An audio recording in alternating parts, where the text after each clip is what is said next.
Hello everyone, welcome to successful learners. Friends, आज की इस वीडियो में हम लोग फटाफट जीके से मोस्ट इंपॉर्टेंट 30 क्वेश्चन कवर करने वाले हैं जो आपके एग्जाम के लिए काफ़ी ज़्यादा इंपॉर्टेंट हो सकता है। ठीक है, सो चलिए वीडियो को शुरू करते हैं और फर्स्ट क्वेश्चन को देखते हैं। वीडियो शुरू करने से पहले एक रिक्वेस्ट है, अगर अभी तक आपने हमारे चैनल को सब्सक्राइब नहीं किया है तो जल्दी से हमारे चैनल को सब्सक्राइब कर लीजिए ताकि आने वाले वीडियोज़ की नोटिफिकेशन आप सभी को मिलते रहे। ठीक है, तो चलिए फर्स्ट क्वेश्चन को देखते हैं। तो पहला क्वेश्चन है, प्राचीन महाजनपद की राजधानी कौन सी थी? सही आंसर हो जाएगा ग्रीवरस या फिर राजगृह। ठीक है, प्राचीन महाजनपद मगध की राजधानी ग्रीवरस या फिर राजगृह था। ठीक है, ग्रीवरस को ही राजगृह बोला जाता है, याद रखना है। अगला क्वेश्चन देखते हैं। अगला प्रश्न है, बिहार के चिरांद नामक पुरा स्थल की प्राचीनतम संस्कृति है।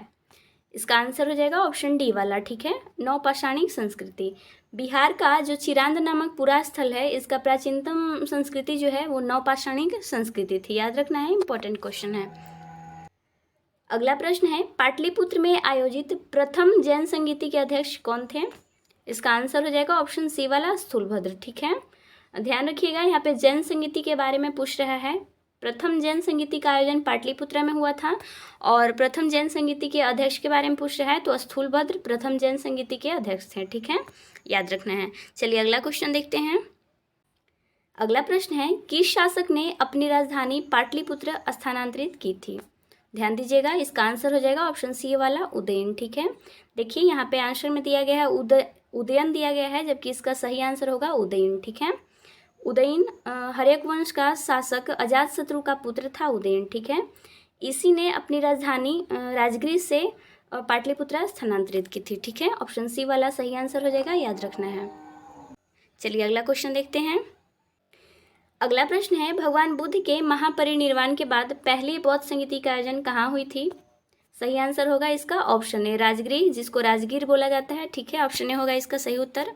भगवान बुद्ध के महापरिनिर्वाण यानी कि इनकी मृत्यु के बाद प्रथम बौद्ध संगीति का आयोजन हर्यक वंश का शासक अजातशत्रु के द्वारा किया गया था। ठीक है, 483 ईसा पूर्व में राजगीर में किया गया था। ठीक है, आंसर याद रखना है। चलिए अगला क्वेश्चन देखते हैं। अगला प्रश्न है, उदंतपुरी शिक्षा केंद्र निम्न में से किस राज्य में स्थित है?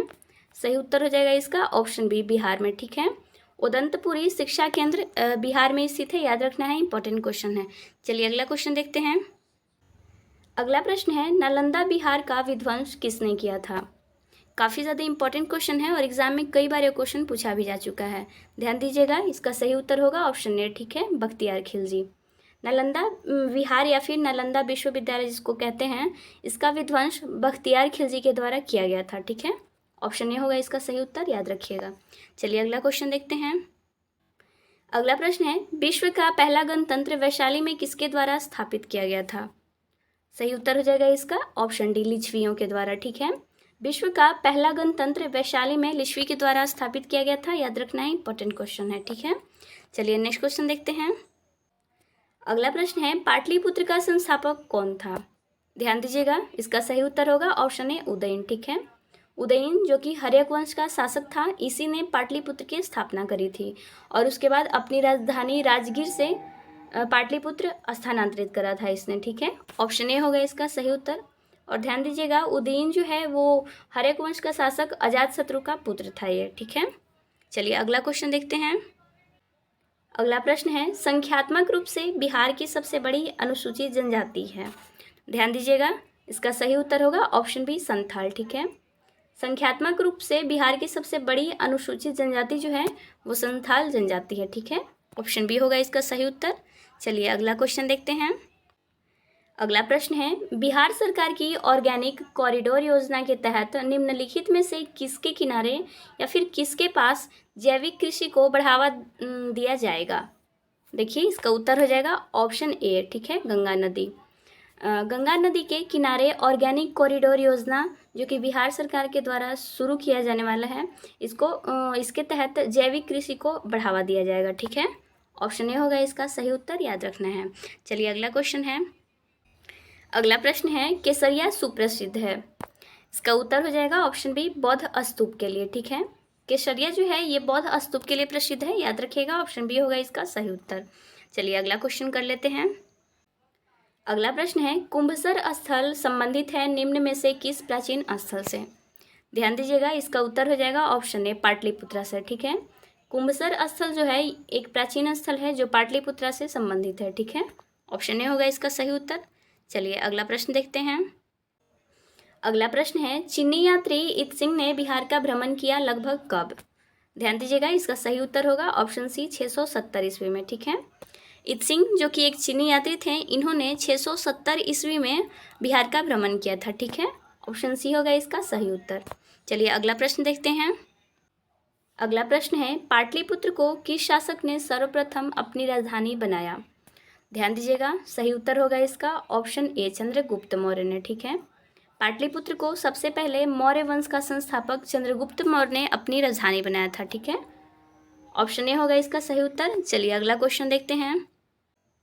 अगला प्रश्न है, निम्नलिखित में से कौन सा अशोक के साम्राज्य में सम्मिलित नहीं था?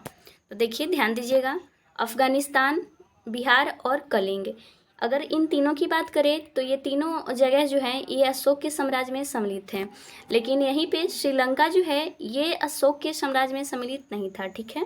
इसलिए इसका सही उत्तर हो जाएगा ऑप्शन सी श्रीलंका। चलिए अगला क्वेश्चन देखते हैं। अगला प्रश्न है, नालंदा विश्वविद्यालय की स्थापना का युग कौन सा है? सही उत्तर हो जाएगा इसका ऑप्शन सी गुप्त युग, ठीक है। नालंदा विश्वविद्यालय की जब स्थापना हुआ था उस समय गुप्त वंश का शासन था, ठीक है। इसलिए इसका उत्तर हो जाएगा ऑप्शन सी। चलिए अगला क्वेश्चन कर लेते हैं। अगला प्रश्न है, विक्रमशिला विश्वविद्यालय शिक्षा केंद्र के संस्थापक कौन था? सही उत्तर हो जाएगा ऑप्शन बी धर्मपाल, ठीक है। पाल वंश का संस्थापक धर्मपाल विक्रमशिला विश्वविद्यालय का संस्थापक था, ठीक है। ऑप्शन बी होगा इसका सही उत्तर। अगला क्वेश्चन है। अगला प्रश्न है, पाटलिपुत्र नगर बसाने वाला शासक कौन था? सही उत्तर होगा इसका ऑप्शन डी उदयन, ठीक है। उदयन जो कि हर्यक वंश का शासक था, इसी ने पाटलिपुत्र नगर की स्थापना का नींव रखा था, ठीक है। उसके बाद अपनी राजधानी राजगीर से पाटलिपुत्र स्थानांतरित करा था, ठीक है। ऑप्शन डी होगा इसका सही उत्तर। चलिए अगला क्वेश्चन देखते हैं। अगला प्रश्न है, निम्नलिखित में से किस नगर में प्रथम बौद्ध सभा आयोजित की गई थी? सही उत्तर होगा इसका ऑप्शन सी राजगीर में, ठीक है। हर्यक वंश का शासक अजातशत्रु के द्वारा 483 ईसा पूर्व में प्रथम बौद्ध संगीति का आयोजन राजगीर में किया गया था, ठीक है। ऑप्शन डी होगा इसका सही उत्तर। देखिए, बौद्ध सभा हो या फिर बौद्ध संगीति, दोनों एक ही होता है। सही उत्तर होगा इसका ऑप्शन सी। चलिए अगला क्वेश्चन देखते हैं। अगला प्रश्न है, निम्नलिखित में से मगध का कौन सा राजा सिकंदर महान के समकालीन था? सही उत्तर हो जाएगा इसका ऑप्शन बी धनानंद, ठीक है। धनानंद जो कि नंदवंश का शासक था, ये सिकंदर महान के समकालीन था, ठीक है। यानी कि इसका जो शासनकाल था वो उसी समय का था जब सिकंदर महान मगध के ऊपर आक्रमण करने वाला था, ठीक है। ऑप्शन बी होगा इसका सही उत्तर, याद रखना है। चलिए अगला क्वेश्चन देखते हैं। अगला प्रश्न है, नालंदा विश्वविद्यालय विश्व प्रसिद्ध था। क्वेश्चन में कारण पूछ रहा है कि नालंदा विश्वविद्यालय का विश्व प्रसिद्ध होने का कारण क्या था। इसका सही उत्तर होगा ऑप्शन सी बौद्ध धर्म दर्शन, ठीक है। नालंदा विश्वविद्यालय बौद्ध धर्म दर्शन के लिए विश्व प्रसिद्ध था। ऑप्शन सी होगा इसका सही उत्तर, याद रखिएगा। अगला क्वेश्चन कर लेते हैं। अगला प्रश्न है, निम्नलिखित में से पटना का प्राचीन नाम नहीं है। तो ध्यान दीजिएगा, आजिमाबाद, पुष्पपुर और कुसुमपुर और एक और नाम पाटलिपुत्रा, इन चारों नाम से पटना को जाना जाता है, जो कि पटना का प्राचीन नाम है। और इन चारों ऑप्शन में से कपिलवस्तु जो है यही एक ऐसा नाम है जो कि पटना का प्राचीन नाम नहीं है, ठीक है। इसलिए इसका सही उत्तर होगा ऑप्शन डी, कपिलवस्तु पटना का प्राचीन नाम नहीं है। ऑप्शन डी होगा सही उत्तर। चलिए अगला क्वेश्चन देखते हैं। अगला प्रश्न है, अशोक किस राजवंश से संबंधित है? सही उत्तर होगा ऑप्शन बी मौर्य राजवंश से, ठीक है। अशोक मौर्य राजवंश से संबंधित है, हर किसी को पता होगा। ऑप्शन बी होगा इसका सही उत्तर। अगला क्वेश्चन कर लेते हैं। अगला प्रश्न है, अशोक ने किस राज्य पर आक्रमण किया था? सही उत्तर होगा इसका ऑप्शन सी कलिंग पर, ठीक है। अशोक के द्वारा कलिंग राज्य पर आक्रमण किया गया था। ऑप्शन सी होगा इसका सही उत्तर। अगला प्रश्न है, चौथी बौद्ध संगीति का आयोजन किसके द्वारा किया गया था? इसका सही उत्तर होगा ऑप्शन सी कनिष्क के द्वारा, ठीक है। याद रखिएगा, प्रथम बौद्ध संगीति का आयोजन अजातशत्रु के द्वारा किया गया था, ठीक है। द्वितीय बौद्ध संगीति का आयोजन कालाशोक के द्वारा किया गया था। तृतीय बौद्ध संगीति का आयोजन अशोक के द्वारा किया गया था।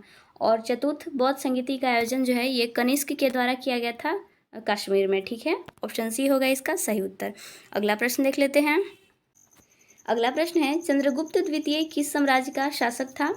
सही उत्तर होगा इसका ऑप्शन बी, गुप्त साम्राज्य का। ठीक है, ध्यान रखिएगा, चंद्रगुप्त द्वितीय को चंद्रगुप्त द्वितीय विक्रमादित्य के नाम से भी जाना जाता है, जो कि गुप्त साम्राज्य का शासक था, इसलिए इसका सही उत्तर होगा ऑप्शन बी। अगला क्वेश्चन है, अगला प्रश्न है, नंदवंश का अंतिम शासक कौन था?